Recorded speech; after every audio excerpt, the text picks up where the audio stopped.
Hi all, my name is Kate, and I'm writing my first urban fantasy novel. I am a pantser writer, and I just have to sit down and write things in order. But these are my tips that I've been using that have helped the most. So hopefully they might help somebody else, whether it be with your daily life or writing. Sometimes I use my dry erase board to plan out the next couple events, but in my head I have some major events that are left to hit, but I have no idea how some big scenes are supposed to play out or how it's going to end. But these are my favorite tips. Just write. For me, I just have to sit down and write. In times when I felt I'm stuck on a big scene, I might give myself space to write, like to just think about it, to let it simmer. But when I'm ready, I just have to sit down and imagine what happens next, what needs to happen to move forward. I have a very vivid imagination, and so sometimes it's just like daydreaming. Just sit down and wonder what's going to happen next.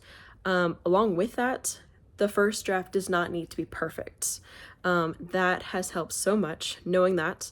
Sometimes I'm stuck, and I find if I just write something, anything, then I can go back and tweak it, but you can't tweak a blank page.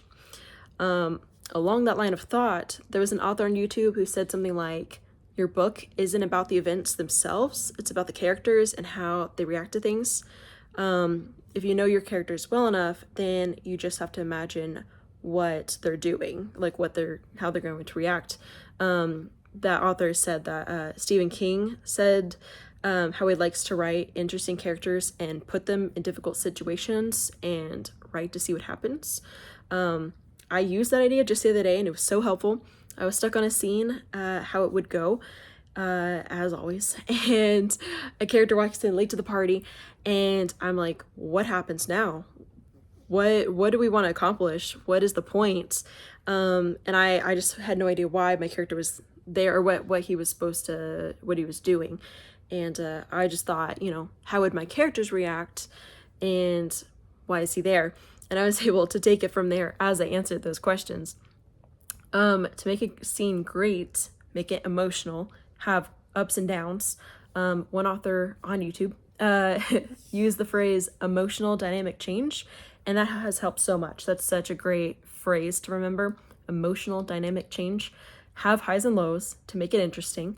And with that, every scene should have a purpose. I always ask myself, where are we trying to go from here? With that, it's so important to not forget, right, to have fun. When I feel like I'm losing momentum or the magic, I just let my thoughts wander, or I daydream in my fictional world, and I just think, what would be fun to write next? With the Halloween season, I'm so excited to write like spooky scenes or scary scenes, like big conflict or like big evil, and like I'm so excited to do that, to dive into that. And it isn't just because it's Halloween. I'm not going to write a Halloween scene and then, just put it aside. Like, it is relevant. And I'm so excited, that's a part of why I'm writing. Because I love Halloween, and I love these ideas, these magical concepts in fantasy. And along with that, what's my list say? If you're trying to connect two major events, it's okay to just make a quick transition to say, and then the main character did this and this and this, and over the next few weeks, we were busy training for the fight we knew was coming. It's okay to have a quick transition. Another thing I heard, interrupt scenes. Sometimes I'm writing and I realize things are a bit boring. It's just mundane things going on. A piece of advice I've used is to interrupt scenes. This helped me out in the beginning of writing. I was writing a next day, what's going on? How are you doing? And it just hit me. I don't want this scene to play out as normal, like that's boring. And so I just suddenly was like, there was a knock at the door and this emergency thing was going on. We were able to introduce characters from there. Last thing, a tip that my husband gave to me was editing is when you get to create your writing style. I was talking to him one day. I was like, I wish I could go ahead and send someone what I've already written so they could give me grammatical advice, fix my typos, obvious mistakes, just like circle things. Hey, you missed this. And he said, that's when you're able to make your writing come to life. That's when you're able to make your style like pop out. It's all in the editing.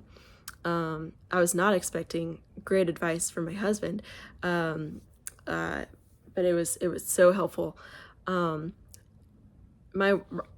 It's also great to look back at my writing. It's for editing. It's not going to be the most, right now it's not the most beautiful or flowy. It's not Dracula, it's not Cassandra Clare, humor or heartbreak, or it's not the most, simple, straightforward, kind of throw in a glass events with like great descriptions and great simple dialogue. But it's okay. I can just write my story, write my events now, and I can go back and fix dialogue to be more character specific and write in more of those little traits later. So that has helped so much. So hopefully something that I've said helps somebody. So thanks for listening.